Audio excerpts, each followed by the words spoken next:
দর্শক, কোটা সংস্কার আন্দোলন থেকে স্বৈরাচার পতনের এক দফা পুরো জুলাই যাত্রা ছিল চরম উৎকণ্ঠা, আতঙ্ক আর দীপ্ত সাহসের নাম, যেটির ইতি ঘটে 5 আগস্ট 2024। বাংলার আপামর ছাত্র জনতার কাছে যে দিনটি 36 জুলাই নামে পরিচিত, সেই জুলাইয়ের মাঝামাঝিতে রংপুরে আবু সাইদকে হত্যার মধ্য দিয়ে কোটা বিরোধীর মতো অরাজনৈতিক একটি আন্দোলন রূপ নেয় রাজনৈতিক আন্দোলনে। পতন হয় 1.5 দশকের স্বৈরশাসন ও ফেসিবাদের। দর্শক, দীপ্ত টেলিভিশনের নিয়মিত টকশো দেশ ভাবনা এই মুহূর্তের বাংলাদেশে আজ আমরা বিষয় ঠিক করেছি, এই যে জুলাই গণ অভ্যুত্থান হলো, মাঠের সাংবাদিকরা তাদের চোখে আসলে এই জুলাই গণ অভ্যুত্থানকে কীভাবে দেখলেন, পর্যবেক্ষণ করলেন, সংবাদ আসলে গণমাধ্যমের মাধ্যমে দেশের মানুষকে দিলেন, সেই সংবাদ কর্মীদেরকে আমরা আমন্ত্রণ জানিয়েছি। আমার সঙ্গে আজ রয়েছেন Azizul Islam, senior broadcast journalist, দীপ্ত টেলিভিশন, আমার সহকর্মী। একই সঙ্গে রয়েছেন জহুরুল মহসান, ব্রডকাস্ট জার্নালিস্ট, দীপ্ত টেলিভিশন, এবং একই সঙ্গে রয়েছেন মেহেদি হাসান, মাঠে কাজ করেছেন, জুনিয়র ব্রডকাস্ট জার্নালিস্ট, দীপ্ত টেলিভিশন। তিনজনকে স্বাগত জানাচ্ছি। এবং একই সঙ্গে দর্শক একটু জানাতে চাই যে দেশ ভাবনার এই মুহূর্তের বাংলাদেশে আজকের পর্বে দুজন অতিথি রয়েছেন যারা ঢাকা শহর জুড়ে অর্থাৎ বাংলাদেশের খবর দিয়েছেন। ঢাকা শহরের যে ব্লকেট কর্মসূচি, দুই দিক থেকে, সাভার থেকে আমার সঙ্গে সহকর্মী এম.এ. হালিম রয়েছেন এবং যাত্রাবাড়ি থেকে আমাদের নগর সংবাদদাতা রয়েছেন সোহাগ আহমেদ। দুজনকেই স্বাগত জানাচ্ছি। তাদের কাছ থেকে তাদের অভিজ্ঞতাগুলো নিশ্চয়ই জানবো। শুরুতে একটু আজিজুল ইসলাম, আপনার কাছে আসতে চাই।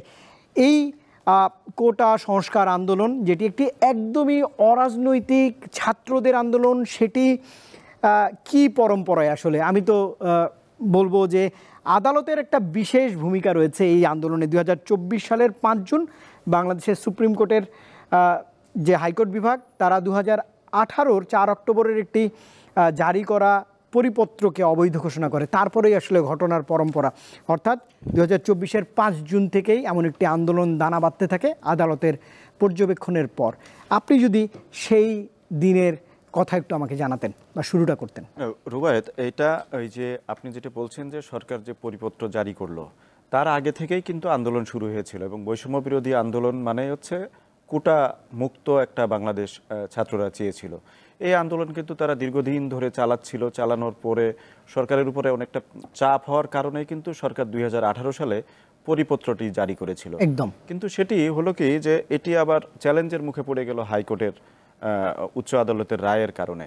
উচ্চ আদালত রায় দিয়ে ওই পরিপত্রটি কিন্তু বাতিল ঘোষণা করে দিল। এবং এটি বাতিলের পরে যে খুব দ্রুত এর বিরুদ্ধে যে আপিল করে আপিল বিভাগের একটা সিদ্ধান্ত নেওয়া দরকার, বা ছাত্রদের সঙ্গে যে একটা মানে একটা তাদেরকে যে একটা সান্ত্বনা দেওয়ার যে বিষয়টি ছিল, সেটি কিন্তু আমরা দেখতে পাইনি। এটি অনেক দেরি হয়েছে এবং এর মধ্যে আমরা দেখেছি যে আন্দোলনটি অনেকটা জমা বাড়তে এটি অনেক বড় একটা আন্দোলনে আমরা দেখেছি যে ছাত্ররা কিন্তু দীর্ঘ সময় ধরে আন্দোলন চালিয়েছে। তো যেটি দেখা গেল যে সরকার যখন জুলাইতে খুব গত বছরের জুলাই মাসে যখন আন্দোলন একদম তুঙ্গে, তখন কিন্তু আমরা দেখলাম যে ওই আপিল বিভাগের যে হাইকোর্টের যে রায়টি ছিল তার এগেনস্টে কিন্তু লিপ্ট আপিল করে সেটি কিন্তু শুনানির জন্য খুব তড়িঘড়ি শুরু হয়ে গেল। এবং 21 জুলাই একটা আদেশ জুলাই কিন্তু রায়টি আসলো এবং সেই রায়ে যেটি আসলো যে 7% মাত্র রাখা হলো, সেটি হলো মুক্তিযোদ্ধা এবং বীরাঙ্গনা যে কোটা ছিল সেটি 5%, আর মেধার ভিত্তিতে 93%। হ্যাঁ, মেধার ভিত্তিতে ছিল 93%। এই 7%-এর মধ্যে কিন্তু 2% ছিল ক্ষুদ্র জাতিগোষ্ঠী, 1% এবং প্রতিবন্ধী এবং যারা তৃতীয় লিঙ্গ ছিল তাদের কিন্তু 1%। নারী কোটা বাদ দেওয়া হয়েছিল। 93% নিয়ে আসা হলো হচ্ছে মেধার ভিত্তিতে, আর মাত্র 7% কোটা থাকলো। কিন্তু তাতে কি আন্দোলন আমরা দেখলাম যে না, এটি কিন্তু এই রায়ের মধ্যেই আরেকটি বিষয় ছিল যে সরকার চাইলে এটি মানে আদালতের রায় থাকা সত্ত্বেও তারা তাদের নিজেদের মতো করে একটা স্ট্যান্ডার্ড সেট করে নিতে পারবে। সুতরাং তারা ইচ্ছা করলে এটি কমানো বাড়ানোও করতে পারবে। এটিই কিন্তু আমার কাছে যেটি মনে হয়েছে যে ছাত্রদের মনে একটা শঙ্কা তৈরি হলো এবং এটা বিচার বিভাগকে এই জায়গাটা ব্যবহার করা হয়েছে। আমি মনে করি যে এই যে রায়টি দিয়ে সরকারের উপর যে ক্ষমতাটা দিয়ে দেওয়া হয়েছে, তাতে কিন্তু সরকার আপিল বিভাগ যে রায়টা দিল সেই রায়ের কিন্তু মূল্য কতটা থাকলো তাহলে। আর আরেকটা বিষয় আমি আপনাকে জানাতে চাই, ওই দিন কিন্তু আদালতে তৎকালীন প্রধান বিচারপতি ছাত্রদের উদ্দেশ্যে একটা কথা বলেছিল যে আদালতের রায় পরিবর্তনের জন্য আন্দোলন করে আদালতের রায় পরিবর্তন সম্ভব নয়, এরকম একটা কথা বলেছিল, যেটি কিন্তু ছাত্ররা খুব তাদের মানে ইগোই লেগেছিল বলে আমার কাছে মনে হয়েছে। কারণ আমি আদালতে থেকে দেখেছি যে প্রধান বিচারপতি কিন্তু জানতে চাচ্ছিলেন যে বৈষম্য বিরোধী ছাত্র আন্দোলনের কোনো প্রতিনিধি আদালতে উপস্থিত আছেন কিনা। আমরা যতদূর জানি যে 6 থেকে 7 জন প্রতিনিধি কিন্তু সেখানে উপস্থিত ছিলেন, কিন্তু তারা আদালতের যে মানে অঙ্গভঙ্গি সেটি দেখে কিন্তু তারা চুপ থেকেছিলেন। তারা কিন্তু বলে নাই কেউ যে হ্যাঁ আমরা উপস্থিত আছি। তারা কিন্তু ওই সময় কিন্তু তাদের যে বার্তাটা দেয়া হলো যে আদালতের আন্দোলন, রাজপথের আন্দোলনে আদালতের রায় পরিবর্তন করা যায় না, এটি তাদেরকে এক ধরনের থ্রেট করা হয়েছিল আমি মনে করি।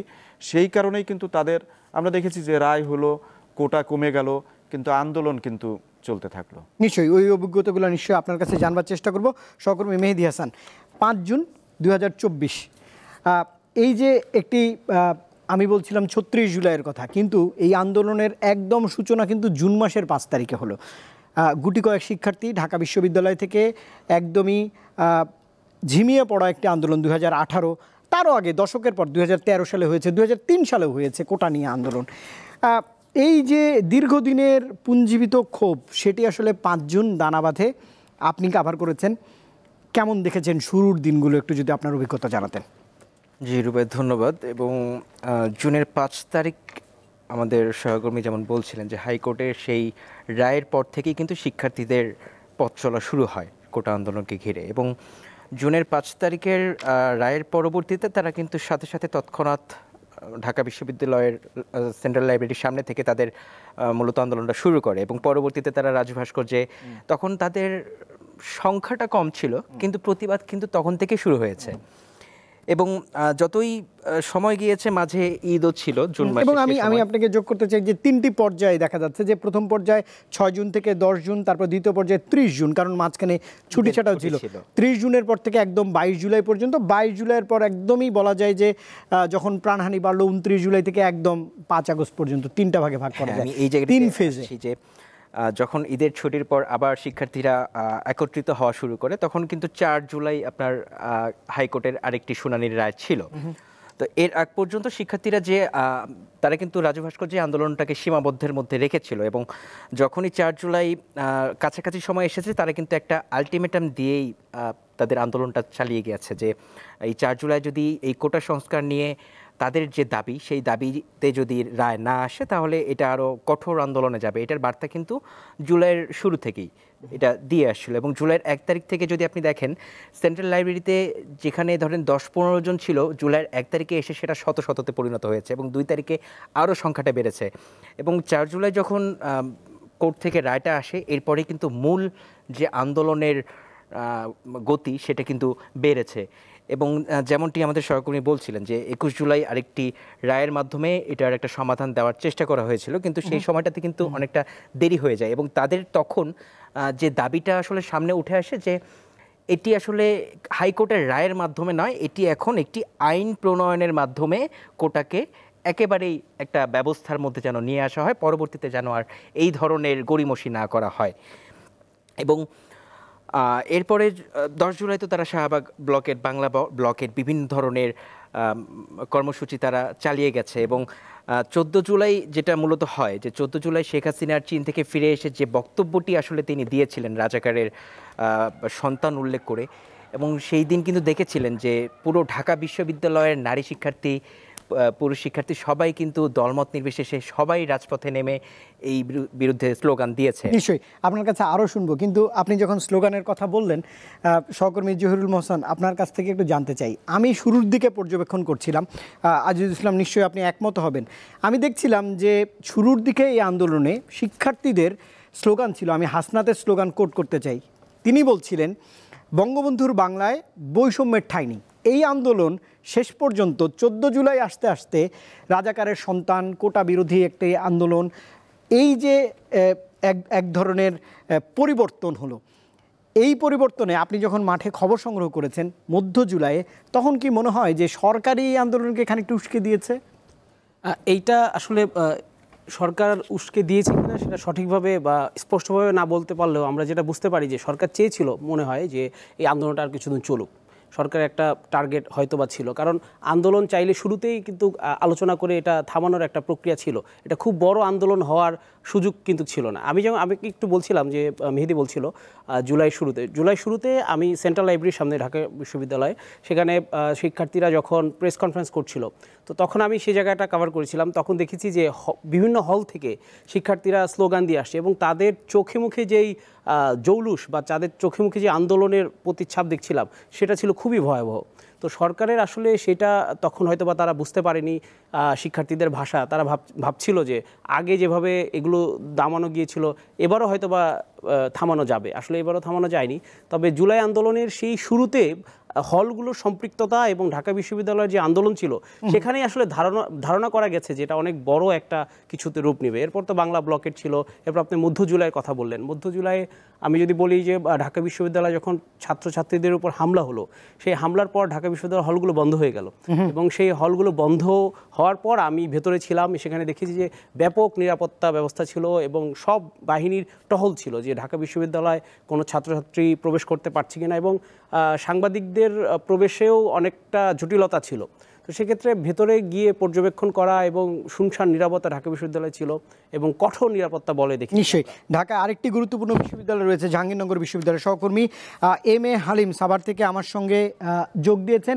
একটু হালিমের কাছে জাহাঙ্গীরনগর বিশ্ববিদ্যালয়ের সেই সময়কার একটু খবর সংগ্রহ করার স্মৃতি একটু আমি জানতে চাই। হালিম নিশ্চয়ই শুনতে পাচ্ছেন আমাকে। আপনি যদি বলতেন যে আসলে জুলাই এই গণ অভ্যুত্থানের এই আন্দোলন জাহাঙ্গীরনগর বিশ্ববিদ্যালয়ের শিক্ষার্থীরা আসলে কিভাবে নিয়েছে, সরকারের দমন পীড়ন নীতি আসলে কতটা প্রভাব ফেলেছিল তাদের উপর। আপনাকে প্রথমে জানিয়ে রাখি, কিন্তু জাহাঙ্গীরনগর বিশ্ববিদ্যালয়ে কিন্তু আমরা দেখতে পেয়েছি জুলাই 1 তারিখে সেখানে আমরা দেখতে পেয়েছি যেটি সেন্ট্রাল লাইব্রেরি, সেখানে একটি কমিটি গঠন করা হয় এই আন্দোলনের জন্য।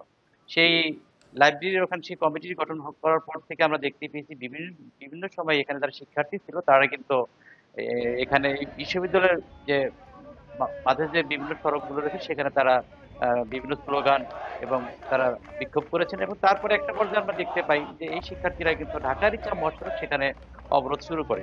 তো আমি যদি স্পেসিফিকভাবে যদি আপনাকে বলি, সেটি হচ্ছে যে এই 15 জুলাই, সেই 15 জুলাই এই যেটি বিশ্ববিদ্যালয়ের যে এখানে কম্পিউটার সায়েন্স ডিপার্টমেন্ট রয়েছে সেখানে কিন্তু এই আন্দোলনকারী শিক্ষার্থীদের উপরে এই ছাত্রলীগের যে হামলা হয় সন্ধ্যার দিকে, সেই হামলার পরপরই কিন্তু সেই বিচারের দাবিতে যারা এই আন্দোলনকারী ছিল তারা কিন্তু ডিসি ভবনের সামনে যায়, যেটি আপনি সেদিন ছিলেন। সেদিন রাত 11টায় আমি লাইভে যুক্ত ছিলাম। সেই 11টার সংবাদ আমরা সেটি লাইভ প্রচার হওয়ার পরপরই আমরা শুনতে পাই যে এই আন্দোলনকারীদের উপরে এখানে যারা ছাত্রলীগ যারা এখানে নেতাকর্মী আছে তারা কিন্তু বহিরাগতদের নিয়ে একটি হামলা চালাতে পারে। সেই হামলার ঘটনার কারণে কিন্তু সেখানে আমরা যারা সংবাদকর্মী ছিলাম গুটি কয়েক, তারা ওখানে অবস্থান করছিলাম।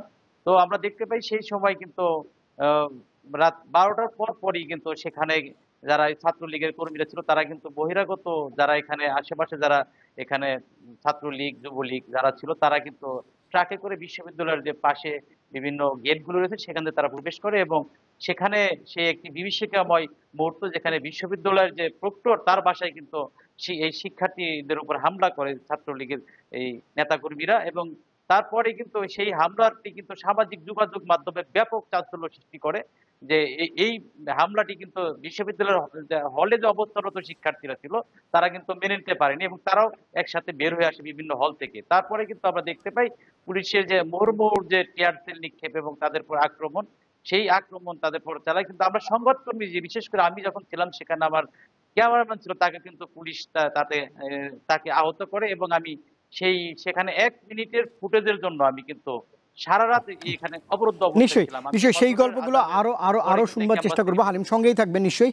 যাত্রাবাড়ি থেকে একটু নগর সংবাদদাতা সোহাগ আহমেদ আপনাকে যুক্ত করতে চাই। আপনার কাছে বেশি প্রশ্ন আছে আমার, কারণ আপনি একদমই জুলাইয়ের শেষ দিন থেকে একদম 36 জুলাই মানে আগস্টের সময় একদম বলা যায় যে কি বলবো যে সারা দেশের নজর যেখানে ছিল সেই যাত্রাবাড়ির খবরগুলো সংগ্রহ করেছেন। এখন হয়তো আমার কাছে একটু কম সময় রয়েছে, আপনি শুরুর দিনের গল্পগুলো যদি একটু বলতেন যে সব সংবাদ সংগ্রহণ কতটা চ্যালেঞ্জের ছিল।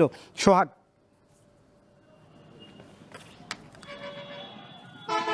রুবায়েত, আপনাকে ধন্যবাদ। আসলে আপনারা জানেন যে এই যে কোঠা বিরোধী যে আন্দোলন, এই আন্দোলন যদিও ঢাকা ইউনিভার্সিটি থেকে ঘোষণা হয়, কিন্তু এই আন্দোলনকে চাঙ্গলা রেখেছে কিন্তু সারা দেশের শিক্ষা প্রতিষ্ঠানগুলো এবং স্কুল কলেজের শিক্ষার্থীরাও কিন্তু তখন এই আন্দোলনে কিন্তু তারা নেমে আসে। আপনি দেখছেন যে আমি যেখানে দাঁড়িয়ে আছি এটি হচ্ছে যাত্রাবাড়ির কাজলা ফুটওভার ব্রিজ। এই ব্রিজটিকে ঘিরে কিন্তু অনেক রকমের ঘটনা কিন্তু ঘটে গিয়েছে এবং সেটি কিন্তু মানুষের, সারা দেশ বিদেশের মানুষের হৃদয়ে কিন্তু আজ পড়েছিল। অর্থাৎ আমি যেখানে দাঁড়িয়ে আছি ঠিক এখানেই তামিম হোসেন নামে যে এক শিক্ষার্থীকে পুলিশ খুব কাছ থেকে হত্যার উদ্দেশ্যে যে একাধিকবার গুলি করেছিল, সে ঘটনাটা কিন্তু এখানেই ঘটেছিল। অর্থাৎ এই যে পাশে যে স্টলটা দেখা যাচ্ছে, 4 স্টল, সেটি হচ্ছে 20 জুলাই আপনার শাহারি এবং তামিম, ইমাম হাসান তামিম, তারা দুই বন্ধু সহ কয়েকজনের চা খাচ্ছিল এবং তারা কিন্তু আন্দোলনের তাদের সম্পৃক্ততা ছিল না। অর্থাৎ তারা কলেজে পড়ে অনেকদিন ধরে, তারা এক হতে পারে না, কারফিউ তখন কিন্তু শীতল ছিল। তো এই কারণে তারা এসেছিলেন জাস্ট দেখার জন্য যে এইখানের অবস্থাটা কি। পরবর্তীতে তারা এই স্টলে যখন পুলিশ ধাওয়া করে, আমি কিন্তু সেখানে উপস্থিত ছিলাম এবং আমার চোখের সামনে ইমাম হোসেন তামিমকে কিন্তু গুলি করা হয়। আমি নিজে যেটা দেখছি যে যাত্রাবাড়ি থানার ওসি তদন্ত জাকির হোসেন খুব কাছ থেকে তাকে কিন্তু 4 বার গুলি করে তাকে হত্যা করেছে এবং ব্রিজের যে ওই পাশটা, অর্থাৎ ফুটওভার ব্রিজের যে রাস্তার ওই পাশটা ঠিক আমার সোজা, এখানে হচ্ছে প্রথম যখন রাস্তা ব্লক করে শিক্ষার্থীরা আন্দোলন করে, তখন কিন্তু শান্তভাবেই শিক্ষার্থীরা আন্দোলন করেছিল। তারা জ্বালাও পোড়াও বা ভাঙচুর কোনো কিছুই বা সহিংস কোনো ঘটনাই কিন্তু তারা ঘটায়নি। তো প্রথম দিকে যখন আন্দোলন, পুলিশ একাধিকবার যখন তাদেরকে চলে যাওয়ার জন্য, রাস্তা ছেড়ে দেওয়ার জন্য বলে, তারা আসলে রাস্তা ছেড়ে না গেলে পুলিশ প্রথম হামলাটা কিন্তু এখানে শিক্ষার্থীদের উপরে করে এবং তখন কিন্তু চারিদিকে এই যে শিক্ষার্থীদের উপর যে হামলার যে ঘটনা, এটি কিন্তু ছড়িয়ে পড়ে এবং নিশ্চয়ই সোহাগ, আপনি সঙ্গেই থাকবেন, বিরতির সময় হয়েছে। এবং এই ধরনের ছাত্রদের উপর নির্যাতন, দমন সরকারের পক্ষ থেকে করা হওয়ার পর এটি কিন্তু একদম পুরো বাংলাদেশের ছাত্র জনতার আন্দোলন হয়, অর্থাৎ আপামর জনতা এটিতে সম্পৃক্ত হয়। এমন দমনের কথা আপনি বলছিলেন, প্রাণহানির কথা বলছিলেন, আপনার সামনেই ঘটেছে। জুলাই গণঅভ্যুত্থান কেমন ছিল? আজকে 2 জুলাই 2025, কিন্তু 2 জুলাই 2024টা আসলে এমন ছিল না। সেই স্মৃতি কথাগুলোই আসলে আমরা জানবার চেষ্টা করছিলাম। কতটা সংবাদ সংগ্রহে চ্যালেঞ্জের মুখোমুখি হতে হয়েছিল আজিজুল পান্নু, সেটিও একটু আমাদেরকে জানাবেন। আপনার কি মনে হয় না যে 1.5 দশক ধরে একটি বাংলাদেশে যে শাসন ব্যবস্থা ছিল সেটিকে ভেঙে চুরে এমন একটা অরাজনৈতিক বিষয় একদম আপামর জনগণের রাজনৈতিক মনের কথা হয়ে উঠতে পেরেছে? সেখানে আপনি সরকারের কি ধরনের ব্যর্থতা আসলে দেখেন? এই সরকার, তো আমি যে সরকারের কথা বলছি, তারা তো দীর্ঘদিন ধরে ভোটবিহীনভাবে বড় বড় রাজনৈতিক দলকে দমন পীড়ন করে আসলে টিকেছিল। আপনার কি মনে হয় না ছোট্ট একটি বিষয়ের আন্দোলন এমনভাবে তাদেরকে পর্যুদস্ত করেছে, দেশ থেকে পালিয়ে যেতে বাধ্য করেছে? সেটিতে প্রধান কারণ কি ছিল আসলে আপনার মনে হয় সংবাদকর্মী হিসেবে? রুবায়েত, আমার কাছে যেটা মনে হয় যে সরকার তো আসলে দীর্ঘদিন ধরেই তারা ক্ষমতায় ছিল বা টিকে ছিল, তারা সরকার থাকার চেষ্টা করবে, এটাই আমরা অতীতেও দেখে এসেছি যে এরকমই হয় বাংলাদেশে, এর বাইরে কিন্তু আর কোনো কিছু দেখি না। কিন্তু সবচেয়ে যে জিনিসটা আমার কাছে বেশি মনে হয়েছে যে তারা যে হাইকোর্টে, যে আপনি নিশ্চয়ই জানেন যে যখন গুলিতে মানুষ মারা যাচ্ছিল, ছাত্ররা মারা যাচ্ছিল, তখন কিন্তু হাইকোর্টে একটি রিট দায়ের করা হয়। তখন যদি হাইকোর্ট থেকে একটা কোনো রকম প্রতিকার পেত, তাদের একটা সান্ত্বনার জায়গা তৈরি হতো, সেই জায়গাটা কিন্তু আমরা দেখতে পাইনি। যে গুলি করার যে নিষেধাজ্ঞা চেয়ে একটা রিট করা হয়েছিল, সেটি কিন্তু হলো না। এবং পরবর্তীতে আপনি দেখবেন যে 6 জন সমন্বয়ককে যখন ডিবি অফিসে আটকে রাখা হয়, তাদের ব্যাপারেও কিন্তু একটি তাদেরকে যাতে আদালতে হাজির করা হয়, এটাকে হেভিয়াস কর্পাস বলা হয়ে থাকে, সেরকম একটি মামলা আমরা করতে দেখেছিলাম। সেটিতেও আমরা কিন্তু কোনো আদালতের ওইরকম কোনো ছাত্রদের পক্ষে কোনো আদেশ আমরা দেখিনি।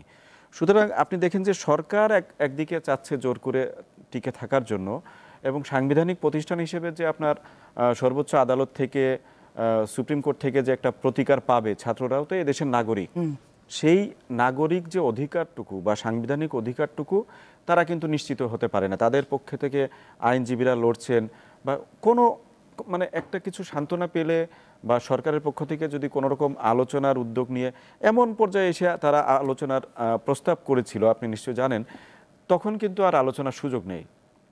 আলোচনাটা অনেক আগে থেকে হলে কোটা নিয়ে সিম্পল একটা কোটা ইস্যু ছিল, আমি বলছিলাম ছোট্ট একটি বিষয় যেটি একদম টেবিলে বসে সুরাহা করা যেত। সুরাহা করা যেত। এবং আপনাকে আমি একটা জিনিস বলি যে এই যে আন্দোলনটা যখন চলছে তখন কিন্তু আমাদের সাংবাদিকদের উপরেও কিন্তু বেশ প্রেশার ছিল। আপনি নিশ্চয়ই সংবাদকর্মী হিসেবে আপনারও জানা আছে যে আপনি সরকার বলেন বা গোয়েন্দা সংস্থা থেকে কিন্তু আমাদের বিভিন্ন প্রেসক্রিপশন দেয়া এবং তাদেরকে যে দুষ্কৃতিকারী বলে আন্দোলনকারীদের যে এটি কিন্তু বলার চেষ্টা করা হচ্ছিল, যদিও আমাদের যে বার্তা কক্ষ থেকে কিন্তু সঠিক সিদ্ধান্তের কারণেই এবং আমাদের সেভাবে নির্দেশনা দেওয়ার কারণে আমরা কিন্তু সেগুলো আমরা বলিনি।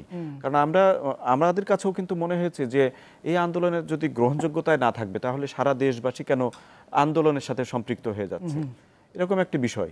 এবং একই সঙ্গে সেই সময় দেখা গিয়েছে যে সরকারের যে নির্দেশনাগুলো এগুলো তো 1.5 দশক ধরে চাপিয়ে দেওয়ার একটা প্রবণতা ছিলই, সবসময়ই ছিল, যেহেতু ফ্যাসিবাদ আসলে এই 1.5 দশকে বাংলাদেশে গজে উঠেছিল। কিন্তু যে বিষয়টিকে দেখা হয়েছে আমি যেটা মনে করেছি সেটি হচ্ছে যে জনমনের যে আকাঙ্ক্ষা সেটিকেও আসলে গ্রহণযোগ্য করা হয়নি বা অগ্রাহ্য করা হয়েছে এবং সব শক্তি মিলিয়ে করেছে পুলিশ বাহিনী, একই সঙ্গে আদালত। আপনি বলছিলেন এই যে সরকারের সবাই যদি শীর্ষ পর্যায়ে যে বিষয়টি বোঝার কথা সেটি শীর্ষ পর্যায়ে বুঝলো না, শীর্ষ পর্যায়ে বোঝে নাই। না শোনেন, শুধু আদালত ব্যবহার করা হয়েছে তাই না, যত রকম প্রতিষ্ঠানগুলো ছিল সব কিছুকেই ব্যবহার করা হয়েছে। আপনার তাহলে না হলে আমরা দেখেছি যে আন্দোলনের সময় হেলিকপ্টারে করে গুলি চালানো হচ্ছে। হেলিকপ্টার তো র্যাবের যে হেলিকপ্টার, সেগুলো হেলিকপ্টারগুলো কিভাবে ব্যবহার হলো এটা যদি র্যাবের ডিজি না জানে, আপনার প্রত্যেকটা সংস্থা, আপনি পুলিশ বলেন, র্যাব বলেন, এবং সবকিছুই ব্যবহার করেছে। এবং আমার মনে পড়ছে যে 12 জুলাই সম্ভবত মার্কিন স্টেট ডিপার্টমেন্ট একটি বিবৃতি দিয়েছে, তখন সম্ভবত বাংলাদেশে 2 জন এই কোটা আন্দোলনে মারা গিয়েছিল। স্টেট ডিপার্টমেন্টের ম্যাথিউ মিলার সংবাদ সম্মেলন করে বলেছিলেন যে বাংলাদেশের 2 জন ছাত্র মারা গিয়েছে, এটিতে আমরা উদ্বেগ জানাই। তৎক্ষণাৎ তার পরদিন পররাষ্ট্র দপ্তর সেহলি সাবরিন, যিনি মুখপাত্র ছিলেন তৎকালীন, তিনি ব্রিফিং করে জানিয়েছিলেন যে এই ধরনের কোনো ঘটনা বাংলাদেশে হয়নি, অর্থাৎ মৃত্যুকেও ধামাচাপা দিতে চেয়েছিল। আপনাকে যদি পুলিশ নিয়ে আমি ছোট্ট একটা উদাহরণ দিতে চাই, মানে গল্প বললে আপনি বুঝতে পারবেন যে পুলিশের ভূমিকা আসলে কি ছিল। জি, আপনার 17 জুলাই ওই দিন ঢাকা ইউনিভার্সিটিতে তখন কিন্তু ছাত্রলীগকে অলরেডি বের হয়ে গিয়েছে। তখন আন্দোলনকারী ছাত্ররাই শুধুমাত্র ঢাকা বিশ্ববিদ্যালয়ের মধ্যে ছিল এবং শিক্ষকরা যারা ছিলেন আন্দোলনকারীদের সমর্থক তারা ছিলেন।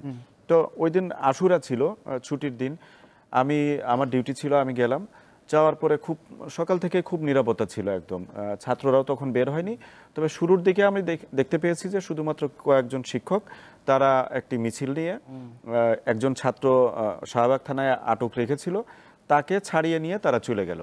এরপরে আমরা শিক্ষকরা যখন চলে গেল বিশ্ববিদ্যালয়ের কলাভবনের ওদিকে, তখন আমরা টিএসসিতে অপেক্ষা করছিলাম এবং তখন কিন্তু কোনো আন্দোলনকারী আমরা দেখিনি। এবং দুপুরের দিকে আপনার সঙ্গে আমার কথা হচ্ছিল, শুধু কিন্তু পুলিশই ছিল এবং ওখানে একজন যুগ্ম কমিশনার ডিএমপির মেহেদি নাম ওনার নেতৃত্বে কিন্তু কয়েকশো পুলিশ আমরা দেখেছি। এবং দেখেন ওখানে শুধুমাত্র এই এখন যে আক্তার এবং 2 জন ছাত্র, ও সহ 2 জন, আক্তার সহ 2 জন, মোট 3 জন শিক্ষার্থী ওখানে এসেছে। আসার পরে পুলিশ আতঙ্কিত হয়ে গেল। আমরা আসলে আক্তারের কাছে একটু জানার চেষ্টা করছিলাম যে ভাই আপনার কি বক্তব্য বা কি এখানে এসেছেন এই পরিস্থিতির মধ্যেও। কিন্তু আমরা যখনই তার বক্তব্য জানার জন্য বুম ধরেছি, এই মুহূর্তে আমার কাছে কেন যেন একটু সন্দেহ লাগলো যে আচ্ছা আমরা তো সবাই ওর উপরে হুমড়ি খেয়ে পড়েছি, কোনো ঝামেলা না হয় আবার একটু।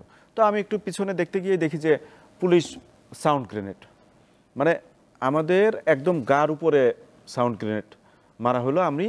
আমি কাকতালীয়ভাবে আমি দেখে একটু 2 স্টেপ আমি পিছাতে পেরেছিলাম। এর মধ্যে কিন্তু সাউন্ড গ্রেনেড মেরে দিল। আমাদের সহকর্মী কিন্তু 5-6 জন যারা বিভিন্ন টেলিভিশন বা গণমাধ্যমে কাজ করে, এরকম 5-6 জনের শরীর একদম মানে রক্তাক্ত হয়ে গেল ছুলে।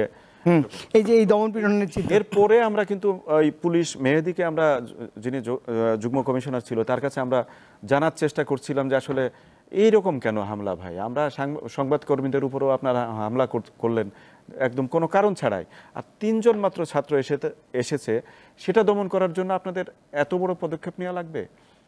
তখন তিনি কিন্তু কোনো সদুত্তর দিতে পারেন। নিশ্চয়ই এটি একদম সুপ্রিম অথরিটির নির্দেশনা ছাড়া এমন আচরণ করা আসলে বাঞ্ছনীয় নয়। নিশ্চয়ই তাদের তেমনই নির্দেশনা ছিল।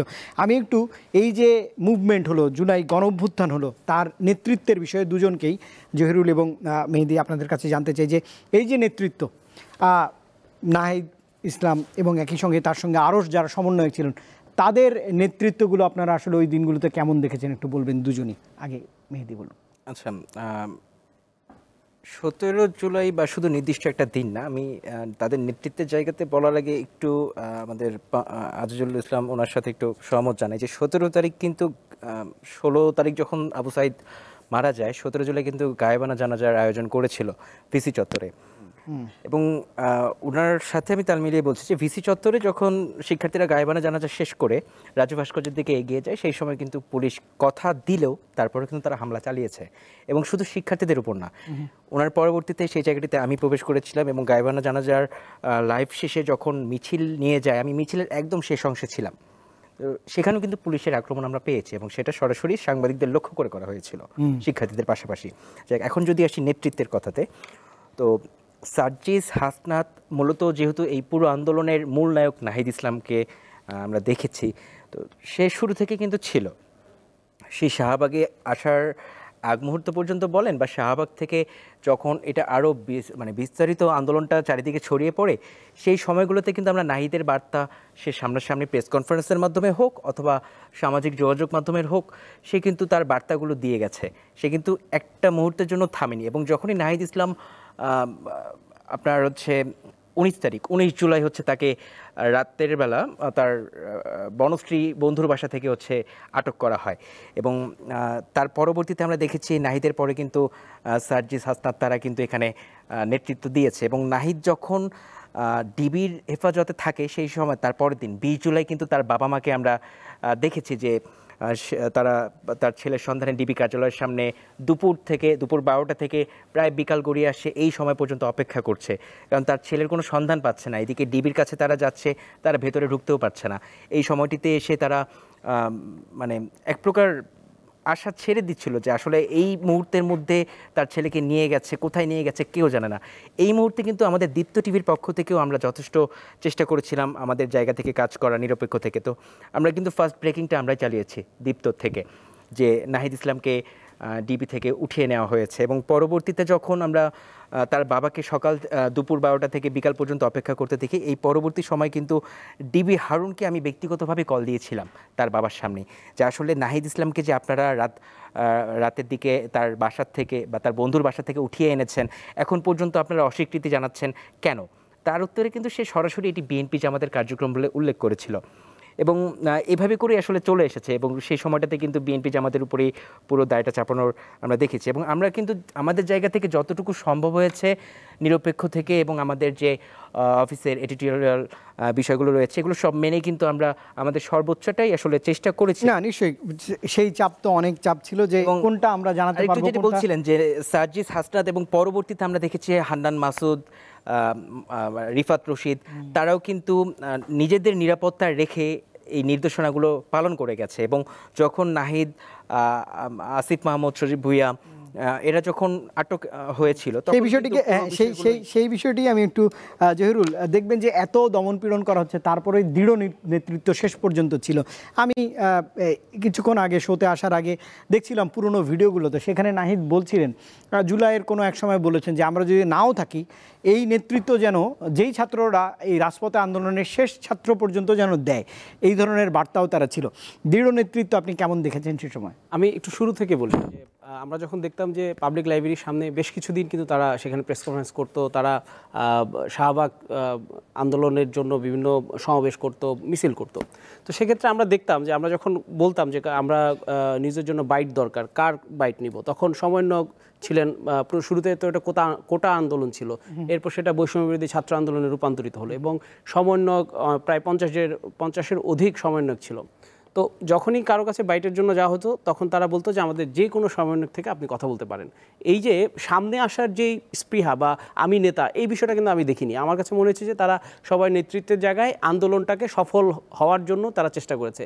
পরবর্তীতে যখন বাংলা ব্লকেট ছিল, শাহবাগ ব্লক ছিল, এবং শাহবাগে কিন্তু শুরু থেকে শেষ পর্যন্ত সকাল থেকে বা বিকাল থেকে যখনই শুরু হতো তাদের ব্লকেট, তারা কিন্তু সন্ধ্যা পর্যন্ত সবাই কথা বলতো।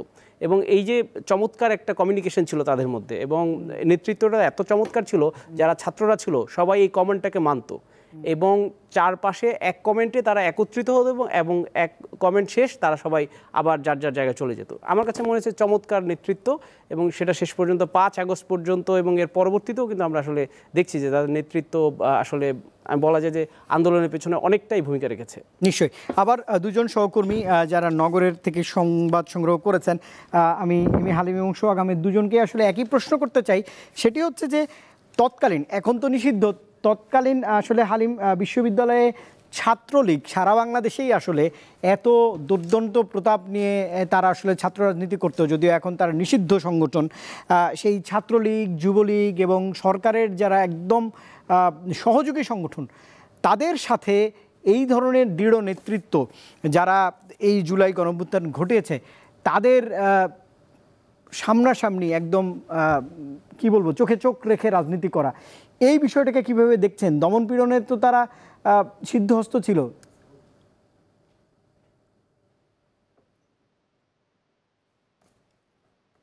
রুবায়েত, হ্যাঁ, আপনি যে বিষয়টি বলছেন, আসলে ছাত্রলীগ এখানে আমরা দেখতে পেয়েছি বিগত সময়ে জাহাঙ্গীরনগর বিশ্ববিদ্যালয়ে কিন্তু তারা একচ্ছত্র তারা একটি শাসন ব্যবস্থা তারা কায়েম করেছিল, এবং সেখানে কিন্তু অন্যান্য রাজনীতি সঙ্গে যারা সংশ্লিষ্ট ছিলেন, ছাত্র দল এবং ছাত্র শিবির এবং যারা সাধারণ শিক্ষার্থী, তারা কিন্তু বলতে গেলে তাদের কাছে জিম্মি ছিলেন।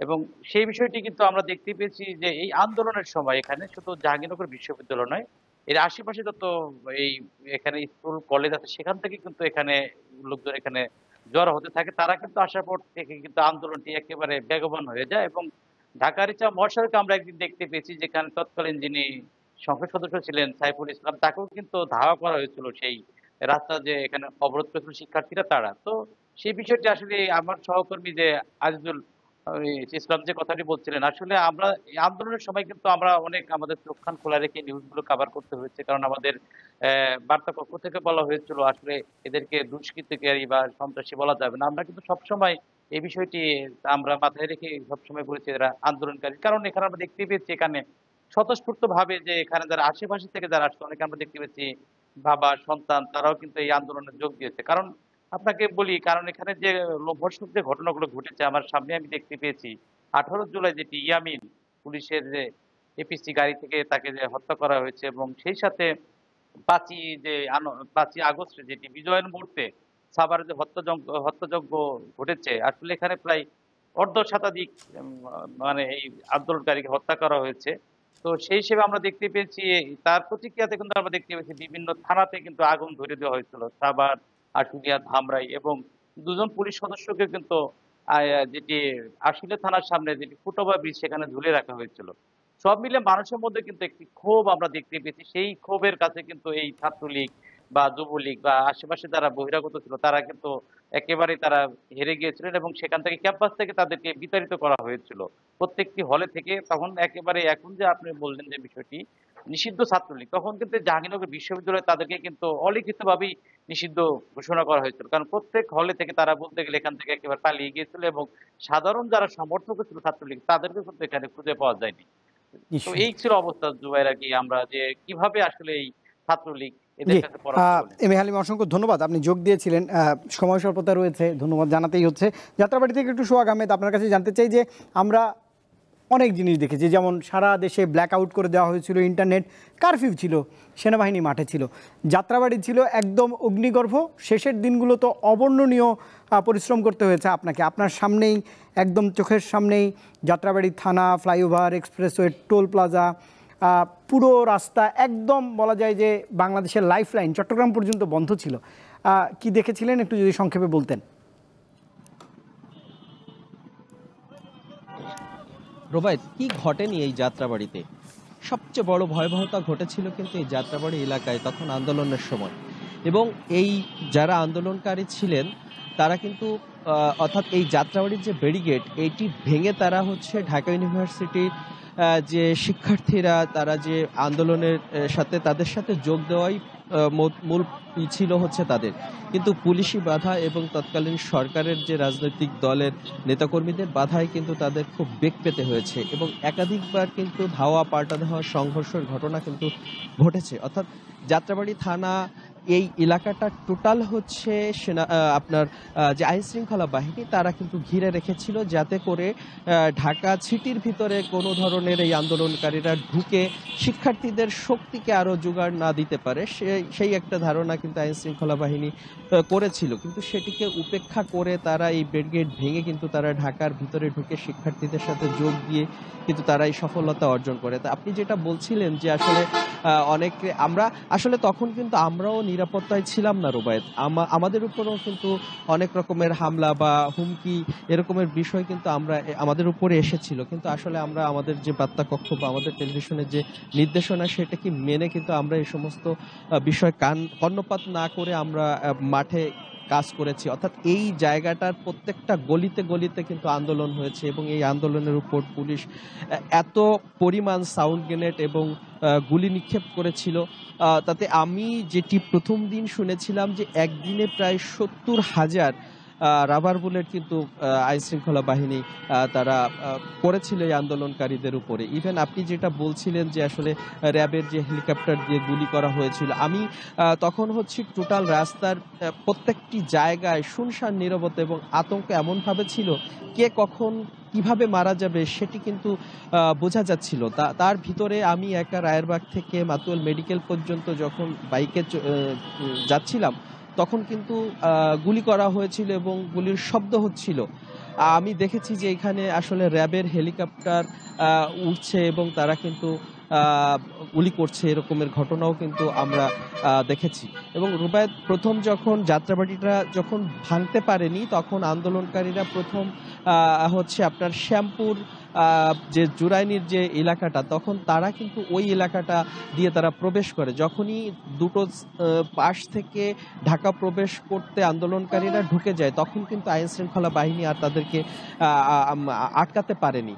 তখন এরপরে আপনার কয়েকটি থানা কিন্তু পুড়িয়ে দেওয়া হয়, অর্থাৎ সূত্রাপুর থানা, আপনার শ্যামপুর থানা, যাত্রাবাড়ি থানা, তারপরে হচ্ছে ওয়ারি থানা, ওয়ারির যে ট্রাফিক অর্থাৎ থানা এবং ট্রাফিক যেখানে বসতেন সেটি কিন্তু পুড়িয়ে দেওয়া হয়েছে। এবং শুধু তাই না, যাত্রাবাড়ি থানায় সবচেয়ে পরে অর্থাৎ প্রায় 1 থেকে 1.5 মাস পরে কিন্তু সেখানে পুলিশ এসে তাদের কার্যক্রম করা শুরু করে এবং পুলিশকে তখন নিশ্চয়ই বোঝাই যাচ্ছে যে এই ধরনের অভিজ্ঞতা আসলে জীবনে সংবাদকর্মীর একজন জীবনে বারবার নিশ্চয়ই আসবে না। আপনি সাবধানে থেকে খবর সংগ্রহ করেছেন, দীপ্ত টেলিভিশনের যে সংবাদ একদম প্রতি মুহূর্তে, আমরা তো তখন প্রতি মুহূর্তের খবরও প্রচার করছিলাম, প্রতি ঘন্টায় আমাদের খবর ছিল, আপনি সেই খবর সবার আগে দর্শকদের জানিয়েছেন।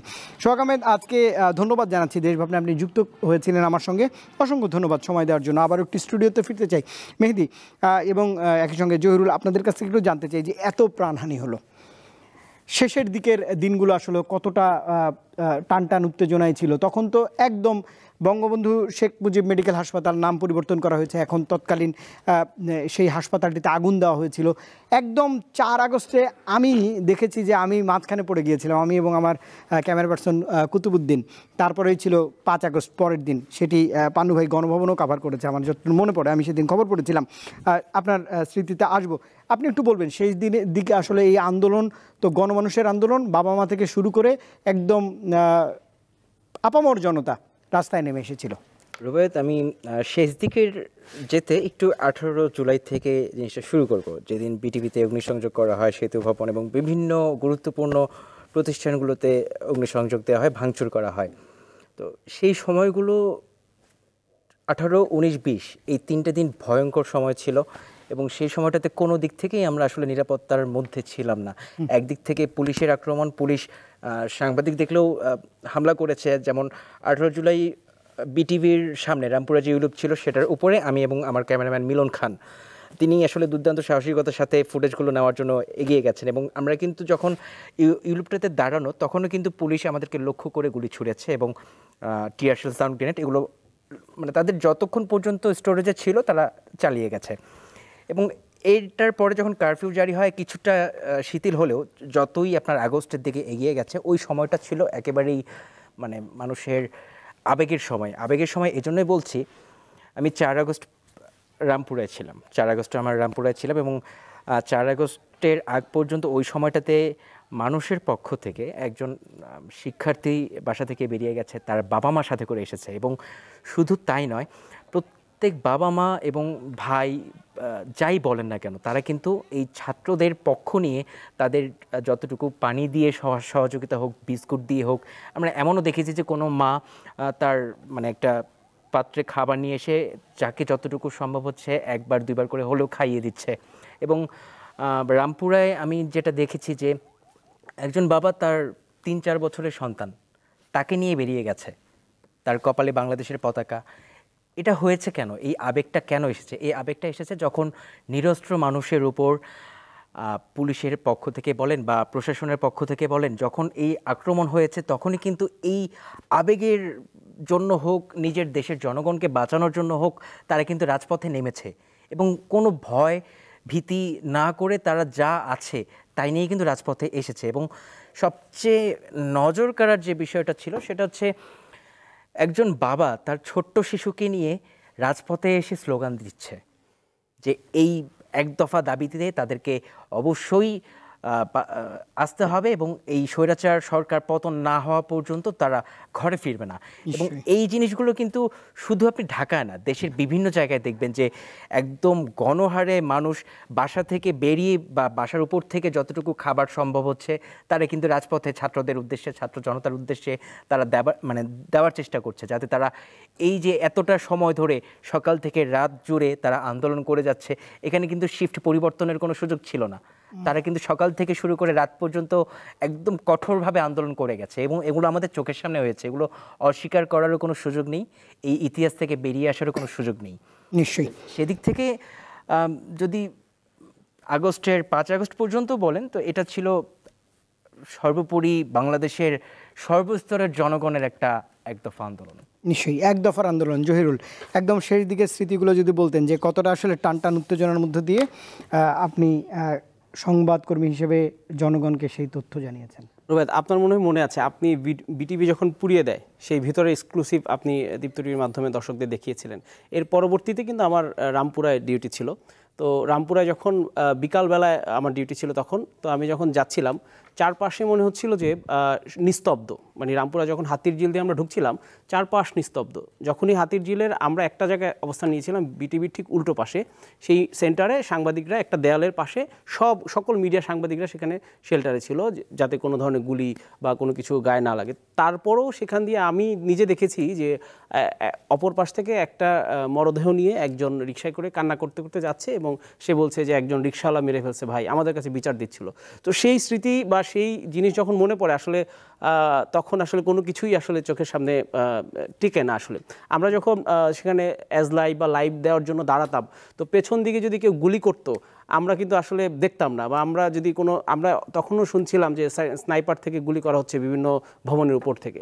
তো আমরা সন্ধ্যা প্রায় 7টা-8টা পর্যন্ত সেখানে অবস্থান করেছিলাম, রামপুরা থেকে শুরু করে মৌচাক মার্কেট পর্যন্ত। আমি সেই জায়গাগুলোতে সাংবাদিক না, একদম সাধারণ মানুষ হিসেবেও সেখানে আমি পর্যবেক্ষণ করেছিলাম, যেহেতু আমার বাসার ওই পাশে।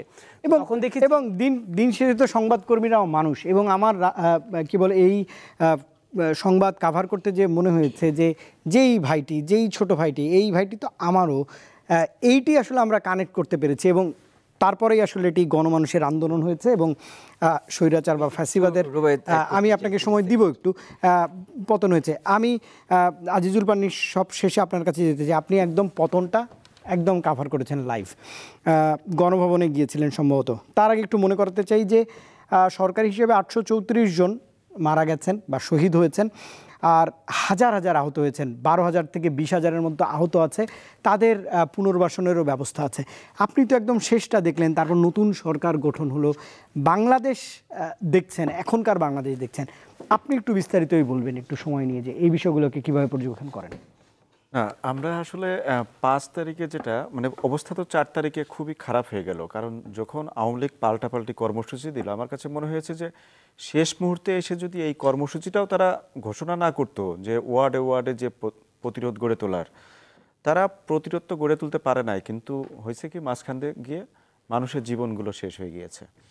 তো ৪ তারিখের এটা আসলে আমরা একদম ট্রমার মধ্যে চলে গিয়েছিলাম। আমার কাছে ব্যক্তিগতভাবে যেটা মনে হয় যে সকাল থেকে আমরা লাশ গণনা শুরু করে দিয়েছি, এবং সারা দিন শেষে রাতে যখন বাসায় গিয়ে শোয়ার পরেও মনে হচ্ছে যে কাউন্টটা দেখি কত হয়েছে।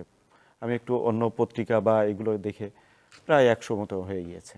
তো তখন আসলে একদিনেই ঘুমাইতে খুব কষ্ট হয়েছে, এবং পরের দিন আমার খুব সকালে ডিউটি ছিল, একদম ৮টায় বের হতে হবে অফিস থেকে। অফিস কল ছিল ৮টায়, আমি তার আগ দিয়ে অফিসে এসে ঢুকে নাস্তা খেয়েছি অফিসে, এবং আমি আমার যেটা গাবতলী আমার স্পটে আমার ডিউটিটা ছিল, গাবতলী গিয়ে দেখলাম যে ঢোকার যে রাস্তাটা, ওটা আপনি জানেন যে ওখানে একটা ব্রিজটা কিন্তু দেখেছি যে বালুর ট্রাক, তারপরে পুলিশের ভ্যান ট্যান গাড়ি এগুলো দিয়ে একার পুরো ব্লক করে রাখা, যাতে ওই দিক থেকে কোনো মানুষ না আসতে পারে।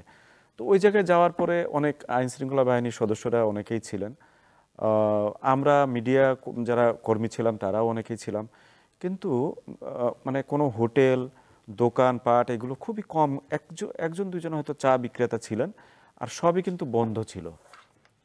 তো আমরা এই জায়গায় দুপুর পর্যন্ত, মানে আপনার প্রায় ২টা পর্যন্ত হবে, ওই জায়গায় থেকেছি। দুপুর যখন হয়ে গিয়েছে তখন আসলে আমাদের ক্ষুধা লেগে গিয়েছে, কারণ খুব সকালে গিয়েছি। তো চা পাউরুটি এগুলো আমরা খেয়ে মোটামুটি আছি। তো আমি কিন্তু একজন লোককেও সাভারের ওদিক থেকে বা আমিনবাজারের যে ব্রিজ পার হয়ে আমি এই পাশে কাউকে আসতে দেখিনি, একজন লোককেও না, এবং পুলিশ সার্বক্ষণিকই খুব তৎপরতার মধ্যে ছিল। কিন্তু যখন আমার এক পর্যায়ে আমি খবর পেলাম যে আমার অফিস থেকে জানানো হলো যে শেখ হাসিনা দেশ ছেড়ে পালিয়ে গেছেন, আমি কিন্তু একটা হেলিকপ্টার ওই সময় উঠতে দেখেছি, বাট কোনটা যে ছিল এটা আমার, আর ওই সময় নেট তো বন্ধ, যে কারণে খবরও পাচ্ছিলাম না। তবে আমার অফিস থেকে এক পর্যায়ে আমার এক সহকর্মী ফোন দিয়ে বলল যে আপনি গণভবনে যান, সবাই জনগণ গণভবনে ঢুকছে। তখন আমি এই দৃশ্য কি আপনি কখনো কল্পনা করতে পেরেছিলেন, না দেখলে চোখে? না, কল্পনা করতে পারিনি, আর আমি কখনো গণভবনে এর আগে যাইওনি, কারণ আমি প্রধানমন্ত্রীর বিট বা এগুলো কখনো কাভার করি নাই, বা আমার যাওয়ার সৌভাগ্য হয়নি। ওই দিনে আমি প্রথম গেলাম, এবং অফিস থেকে বলা হলো যে আপনি হচ্ছে ব্যাকপ্যাক মেশিন নিয়ে তারপরে ঢুকেন। তো আসলে অনেক ভিড় ছিল, তো যে কারণে আর মেশিনটা নিতে পারি না আমি। আপনাকে যদি একটু গাবতলী থেকে আসার দৃশ্যটা বলি, যে আমরা যখন রওনা দিয়েছি তখন কিন্তু লোকজন অলরেডি নেমে গিয়েছে। আমি টেকনিক্যাল মোড়ে এসে দেখি যে কিছু সেনা সদস্যরা ছিলেন, এবং তারা আমাদেরকে বাধা দিয়ে জিজ্ঞাসাবাদ করলেন যে আসলে যে কি আপনারা কোথায় যেতে চান। আমি বললাম যে গণভবনে ওদিকে যাচ্ছি, আমরা ওদিকে যাব আর কি। তো তারা আমাদেরকে ছেড়ে দিয়েছে, এবং আমরা যতটা পথ মানে গণভবন পর্যন্ত আসা পর্যন্ত মানুষ যে কিভাবে রাস্তায় নামছিল, আমার কাছে শুধু মনে হচ্ছিল যে আমি তো আমিনবাজার থেকে ওদিক থেকে কোনো মানুষ আসতে দেখিনি, কিন্তু এত মানুষ কোথা থেকে আসছে। সুতরাং আপনি মানে বাচ্চা বলেন বৃদ্ধ বলেন সবাই কিন্তু নেমে এসেছে, এবং তাদের মধ্যে যে একটা আনন্দ, সে জিনিসটা আমি দেখেছি। আমরা যদিও আনন্দ করতে পারিনি, কারণ আমরা যে দীর্ঘ সময় ধরে কাজ করেছি এবং আমাদের যে চ্যালেঞ্জটা ছিল, এটা আসলে মানুষ উপলব্ধি করতে পারে নাই, সুতরাং আমাদেরকে ওইভাবে তারা অ্যাকসেপ্টও করতে পারে নাই ওই সময় পর্যন্ত। তো আমি ভিতরে গেলাম, যাওয়ার পরে গণভবনে ঢোকার সময়ই আমার ক্যামেরা পার্সন ছিল সাইফুল আলম পিলু, ওকে কিন্তু একটা লোক একটা চড় মেরেছিল। তো আমি ওকে সান্ত্বনা দিলাম যে আরে ভাই কোনো সমস্যা না, চলেন, এটা তো সিম্পল, ও হয়তো ইয়ারকি মেরেছে আপনার সাথে বা শয়তানি করছে আর কি। তো আমরা ভিতরে যাওয়ার পরে আমরা প্রথমে দেখি যে কেউ ছাগল, কেউ কোনো একটা মুরগি ধরে নিয়ে চলে যাচ্ছে, এরকম আপনি নিশ্চয়ই দেখেছেন, জনরোষ সবকিছু নিয়ে একজন চলে যাচ্ছে। তো এর মধ্যে আমি যেটা দেখেছি যে একজন খুব বাচ্চা একটা ছেলে, ও খুব ক্ষোভ ওর মধ্যে, মানে মিডিয়ার প্রতি খুব ক্ষোভ। ও গণভবনের মধ্যে থাকা যে আখ ক্ষেত, ওখান থেকে একটা আখ ভেঙে ও ছুলে আমাকে একটা স্লাইস ভেঙে দিয়ে আমাকে বলছে যে আঙ্কেল আপনি এটা খান, তা না হলে কিন্তু আমি রাগ করবো আপনার প্রতি।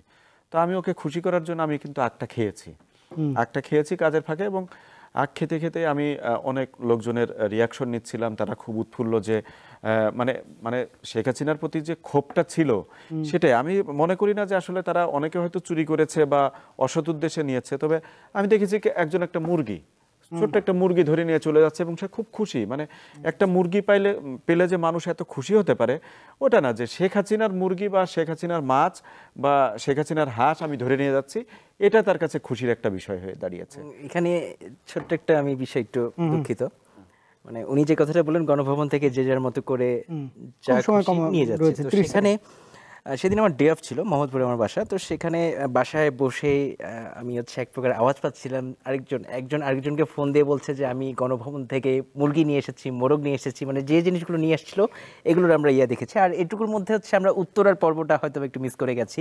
ভাই যেটি বলছিলেন যে গাবতলীতে যে অবস্থায় উনি দেখেছিলেন, উত্তরাও কিন্তু কম না, উত্তরাতেও আমরা জনস্রোত দেখেছি, অসংখ্য মানুষ কিন্তু তারা ওখানে সেই 1 তারিখ থেকে 5 তারিখ পর্যন্ত একদম পুরোটা ব্লক করে রেখেছিল।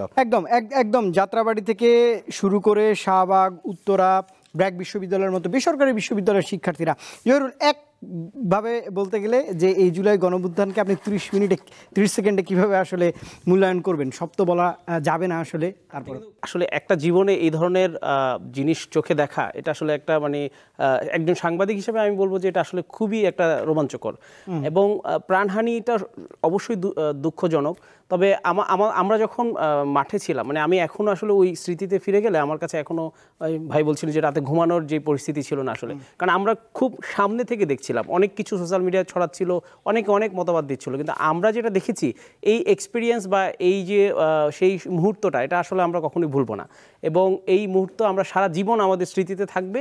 এবং জীবনের ঝুঁকি নিয়ে আমরা যে কাজটা করেছিলাম বা আমরা সংবাদ সংগ্রহের জন্য জীবনের ঝুঁকি নিয়ে মাঠে ছিলাম, অনেকে হয়তো বা মিডিয়ার প্রতি তখন জনরোষ ছিল, সাংবাদিক দেখলে অনেক ধরনের কটূক্তি করতো, কিন্তু আমরা আসলে সঠিক পথেই যাওয়ার চেষ্টা করেছিলাম। আমি ব্যক্তিগতভাবে এবং আমার সহকর্মী যারা রয়েছেন বা আমার অফিসের পলিসি, এডিটোরিয়াল পলিসি, আমরা কিন্তু দীপ্ত টিভি একদম সঠিক পথ, এবং আমরা মনে হয়েছিল যে এই ছাত্রদের আন্দোলন এটা সঠিক একটা আন্দোলন এবং এই আন্দোলনের সমর্থনেই আমরা আসলে কাজ করেছিলাম। নিশ্চয়ই। অসংখ্য ধন্যবাদ জহিরুল মহসান, মেহেদী হাসান এবং আজিজুল ইসলাম, অসংখ্য ধন্যবাদ। আপনারা সময় দিয়েছেন, স্মৃতিগুলো জানাবার চেষ্টা করলেন এবং আমি বলছিলাম যে এক জীবনে আসলে এটি আর দেখার সুযোগ হবে কিনা সেটি হয়তো আগামীর সময় বলে দিবেন। আমার দুজন সহকর্মী রয়েছেন সাভার থেকে, এম এ হালিম এবং সোহাগ আহমেদ, আপনাদেরকেও অসংখ্য ধন্যবাদ জানাচ্ছি। ঝুঁকি নিয়ে কাজ করছেন এখন পর্যন্ত। সাংবাদিকতা আসলে ধন্যবাদ দেওয়ার মতো কোনো আসলে প্রফেশন না, তারপরও ধন্যবাদ আপনাদের দিতে হচ্ছে, সময় দিচ্ছেন সাংবাদিকতায়, আপনাদেরও ধন্যবাদ জানাচ্ছি।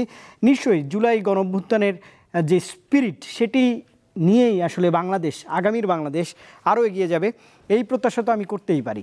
এই প্রত্যাশা করে দেশভাবনা থেকে আজকে বিদায় নিচ্ছি এই মুহূর্তের বাংলাদেশ থেকে। নিশ্চয়ই দীপ্ত টেলিভিশনের সঙ্গেই থাকবেন দেশভাবনার সঙ্গে।